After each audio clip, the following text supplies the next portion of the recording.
আসসালামু আলাইকুম এভরিওয়ান। আশা করি সবাই ভালো আছেন। নতুন ভিডিওতে সবাইকে স্বাগতম। আজকে আমাদের খুবই স্পেশাল একটা টপিক এক্সেলের VLOOKUP ফাংশন নিয়ে আমরা কথা বলবো। তো চলুন কথা না বাড়িয়ে আমরা স্ক্রিনে চলে যাই।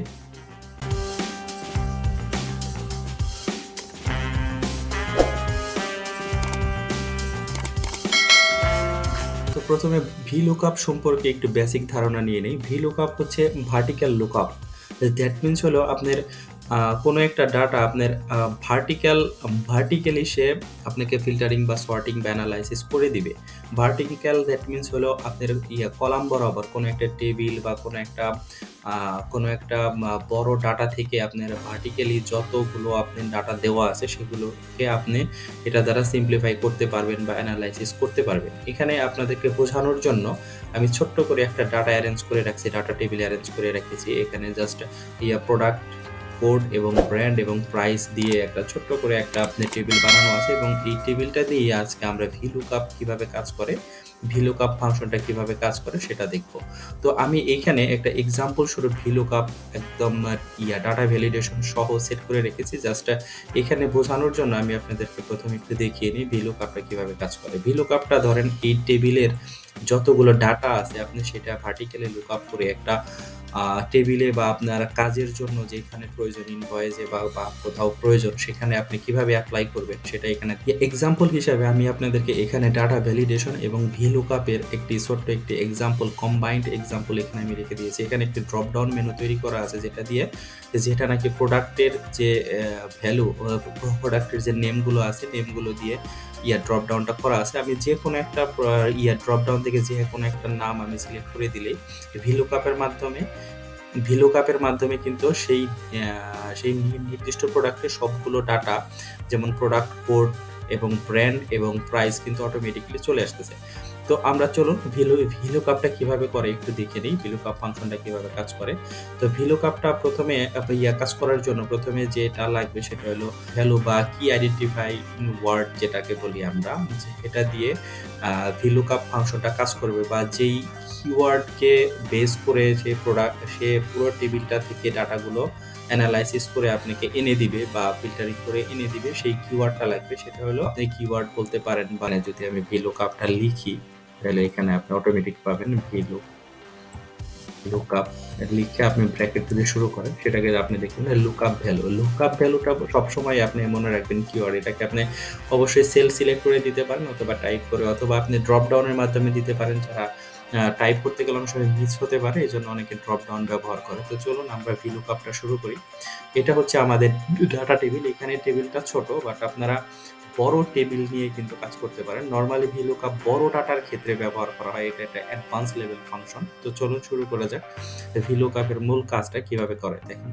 তো এখানে ইকুয়াল দিয়ে আমি VLOOKUP দিয়ে দিলাম, VLOOKUPটা লিখে দিই। VLOOKUP দ্যাট মিনস হলো ভার্টিক্যাল লুকআপ, ভার্টিক্যালি লুকআপ করবে। VLOOKUP লেখার সাথে সাথে কিন্তু নিচে চলে আসছে VLOOKUP দিয়ে।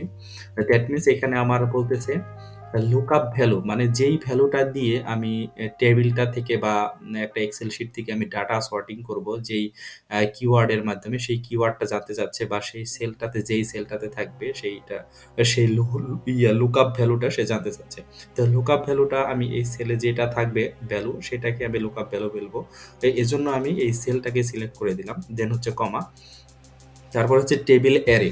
তো টেবিল অ্যারে বলতে বোঝাচ্ছে যে আপনি যেই এরিয়ার মধ্যে থেকে বা যেই টেবিলটার ভিতর থেকে আপনি ডাটাগুলো সর্টিং করতে চাচ্ছেন বা অ্যানালাইসিস করতে চাচ্ছেন, সেই টেবিলটাকে আপনাকে এখানে সিলেক্ট করে দিতে পারেন। অনেক সময় টেবিল যদি আপনি ফরম্যাটিং করা থাকে, টেবিলের একটা নির্দিষ্ট নাম দেওয়া থাকে, আপনি চাইলে এখানে নামও দিয়ে রাখতে পারেন। এখানে যেহেতু নাম দেওয়া নেই, আমি টেবিলটাকেই সিলেক্ট করে দিচ্ছি, টেবিলটাকে আমি সিলেক্ট করে দিলাম। তো দেন হচ্ছে কমা দিয়ে তারপর হচ্ছে কলাম ইন্ডেক্স নাম্বার। এইখানে একটা মজার বিষয় হলো, আপনি যত নাম্বার কলামের ডাটা আপনি এইখানে আনতে চান বা এইখানে ফিল্টারিং করতে চান বা ওই লুকআপ ভ্যালুর এগেইনস্টে যেই ডাটাটা দেখতে চান, সেই ডাটাটা কত নাম্বার কলাম আছে এটা কিন্তু আপনাকে অবশ্যই ভালোভাবে জেনে দিতে হবে। যেমন এখানে আমি জানতে চাই প্রোডাক্ট কোড কত নাম্বার কলামে আছে, 1 2 নাম্বার কলামে আছে। আপনি কিন্তু কখনোই উপরের কলামগুলো কিন্তু ধরবেন না। আপনি টেবিলে যেটা তৈরি করেছেন, টেবিলের বা শিটের যেই কলাম, যে ডাটাগুলো যেখানে রাখা আছে সেখানে যত নাম্বার কলাম, ঠিক তত নাম্বারই কিন্তু আপনাকে এখানে বসাতে হবে। যেমন ১, ২ এখানে ২য় নাম্বার কলামে আছে। সো এখানে আমি দিয়ে দিলাম 2 দেওয়ার পরেই কিন্তু আমার মোটামুটি কাজ শেষ। এখানে আসতেছে ও জানতে চাচ্ছে যে অ্যাপ্রক্সিমেট না ম্যাচ নাকি এক্সাক্ট ম্যাচ। অ্যাপ্রক্সিমেট মানে কাছাকাছি ম্যাচ অথবা এক্সাক্ট ম্যাচ। আমরা এক্সাক্ট ম্যাচ চাচ্ছি। এক্সাক্ট ম্যাচের জন্য আপনি 0 ব্যবহার করবেন। 0 দিয়ে এক্সাক্ট ম্যাচ বোঝায়। তো এখানে আমি ব্র্যাকেটটা শেষ করে দিচ্ছি। ব্র্যাকেটটা শেষ করে এন্টার চাপলেই কিন্তু আমার এখানে লুকআপটা চলে আসতেছে। সো ল্যাপটপের ক্ষেত্রে আমার লুকআপের এখানে যে কোড দেওয়া ছিল, এখানে কোড ভার্টিক্যালি যে কোড দেওয়া ছিল, ডাটা যে দেওয়া ছিল সেটা হলো 23GDT। তো এখানে কিন্তু এটা চলে আসছে। তো অটোমেটিক্যালি কিন্তু চলে আসছে। সো এখানে আমি চেঞ্জ করে দিই WATCH ওয়াচ যদি দিয়ে দিই, ওয়াচের কিন্তু এখানে কোড অটোমেটিক্যালি চলে আসছে। তো এইভাবে কিন্তু আপনার VLOOKUP-এর কাজ কিন্তু এভাবে হয়ে থাকে। হ্যাঁ, তো চলুন আবার আমরা আরেকবার একটু প্র্যাকটিস করে দেখি। ইকুয়াল দিয়ে VLOOKUP দিয়ে দেন হচ্ছে আমি লুকআপ ভ্যালু দিয়ে দিলাম আগের মতোই, আগের সেলটা, দেন হচ্ছে কমা, দেন হচ্ছে টেবিল অ্যারেটা আমি দিয়ে দিলাম, দেন হচ্ছে এবার দিব আমি ব্র্যান্ডটা কত নাম্বারে আছে আমার 1, 2, 3 নাম্বারে আছে। মজার বিষয় কিন্তু এখানে এটা কিন্তু মিস করা যাবে না। আপনারা কিন্তু এটা অবশ্যই মনে রাখবেন, যেই কলামটাকে আপনি সিনক্রোনাইজ করবেন বা অ্যানালাইসিস করবেন সেই কলামের নাম্বারটা কিন্তু এক্স্যাক্টলি লিখতে হবে। লিখলে কিন্তু আপনি না লিখতে কিন্তু ভুল হলে কিন্তু ওই অন্যটার ডাটা আপনার এখানে আসতে থাকবে। সো এটা কিন্তু একবারেই সেট করলেই হয়ে যাবে, বারবার সেট করার প্রয়োজন নেই। শুধু আপনি ডাটাগুলো তখন আপনার লুকআপ ভ্যালুর সাথে সাথে চেঞ্জ হতে থাকবে। তো প্রাইসটা যদি আমরা সেট করতে চাই তাহলে VLOOKUP দিয়ে দেন ব্র্যাকেট দিলাম, ব্র্যাকেট দিয়ে লুকআপ ভ্যালু সে আগের মতো আগের সেলটাকে সিলেক্ট করে দিলাম। সিলেক্ট করে দেন হচ্ছে আমার টেবিল অ্যারেটা আমি আবার সিলেক্ট করে দিলাম। এখানে টেবিল নেমও আপনারা অ্যাড করতে পারেন।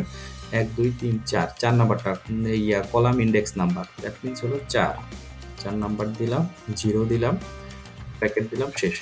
এবার কিন্তু আমার সম্পূর্ণ VLOOKUP-এর যে কাজটা সেটা কিন্তু হয়ে গেল। এখন আমি যদি এখানে অন্য কিছু দিয়ে দিই, ব্যাগ দিলে কিন্তু সেখানে ব্যাগের যে কোড নাম্বার, ব্র্যান্ড বা প্রাইস কিন্তু অটোমেটিক্যালি এখানে চলে আসছে। তো এখানে দেখেন আমি কিন্তু ওটাকে অন্যভাবে করে দিয়েছি। এখানে ডাটা ভ্যালিডেশন এবং VLOOKUP দুইটা কিন্তু একসাথে অ্যাড করে দিয়েছি। এখন আপনারা যদি ড্রপডাউন কেউ তৈরি করতে না পারেন, আমার একটা ড্রপডাউন সম্পর্কে কিভাবে ড্রপডাউন তৈরি করবেন সে সম্পর্কিত একটা ভিডিও আছে, আপনারা চাইলে আমার চ্যানেলে দেখে আসতে পারেন। অথবা আমি আপনাদেরকে এখানে আরেকবার যদি দেখাই দিতে পারি, এখানে আমি আপনাদেরকে আরেকবার ড্রপডাউনের কাজটা দেখিয়ে দিই। এটা জাস্ট সিম্পল একটা কাজ, এটা ডাটা ভ্যালিডেশনের কাজ। এখানে জাস্ট চলে যাবেন ডাটা ভ্যালিডেশনে। ডাটা ভ্যালিডেশনে গিয়ে এখানে লিস্টে দেখেন দেওয়াই আছে লিস্টে যাওয়ার পর এখানে আপনি রেঞ্জটা সিলেক্ট করবেন। রেঞ্জ এটা সিলেক্ট করা ছিল আবার, দেন এটাকে আমি সিলেক্ট করে দিলাম। সিলেক্ট করে দেন আমি এটাকে অ্যাপ্লাই চেঞ্জ এখানে দিয়ে দিলাম। এখানে দিয়ে দেন আমি ড্রপডাউনে জাস্ট ল্যাপটপটা দিয়ে দিলাম। দেখেন এখানে কিন্তু ল্যাপটপের যত ডাটা দেওয়া আছে, এখানে ডাটা ভ্যালিডেশন অ্যাড করার সুবিধা হলো বারবার টাইপ করার প্রয়োজন নাই, আপনি ডিটেলসটা এখানে আপনি অটোমেটিক্যালি পেয়ে যাবেন। এভাবেই কিন্তু VLOOKUP কাজ করে। এখন যদি আপনি মনে করেন এখানে যদি আরও কোনো সেল আপনি যুক্ত করে রাখেন, যদি এটা সম্পর্কিত যদি আরও কিছু থাকে, যেমন যোগ বিয়োগ গুণ ভাগ করা যায়, এমনি যদি তৈরি করেন, একটা ইনভয়েস যদি তৈরি করেন, টোটাল আমি দিয়ে দিলাম। এখানে ধরেন ইউনিট 4 ইউনিট পারচেস করেছেন বা সেলস করেছেন। যদি আপনি টোটাল ভ্যালুটা এখানে আনতে চান তাহলে জাস্ট এই ভ্যালুটার সাথে আমি জাস্ট এখানে গুণ করে দিব এই ভ্যালুটার, তাহলে কিন্তু আমার এই অটোমেটিক্যালি চলে আসবে যে আমার টোটাল ভ্যালুটা কত আসলো, তো এটা কিন্তু অটোমেটিক্যালি বারবার কিন্তু আমার চেঞ্জ হইতে থাকবে। তো এভাবে কিন্তু আপনারা VLOOKUP-এর কাজটা করে ফেলতে পারেন। তো ধন্যবাদ সবাইকে। VLOOKUP সম্পর্কে আরও কিছু জানার থাকলে আপনারা কমেন্ট বক্সে জানাতে পারেন, বা এই সম্পর্কে আরও এক্সেল সম্পর্কে, টেবিল কীভাবে ক্রিয়েট করবেন বা সেল কীভাবে ফরম্যাট করবেন, আরও অন্যান্য আপনি এক্সেলের টিপস অ্যান্ড ট্রিক্স সম্পর্কে অনেক ভিডিও দেওয়া আছে আমার চ্যানেলে। আপনারা চ্যানেলে ভিজিট করতে পারেন, দেখতে পারেন, এবং অতি দ্রুত আপনারা কিন্তু এই কাজগুলো শেষ করতে পারবেন, এই ছোট ছোট টিপস অ্যান্ড ট্রিক্সগুলো যদি শিখে রাখেন। তো ধন্যবাদ সবাইকে, ভালো থাকবেন, সুস্থ থাকবেন, ধন্যবাদ।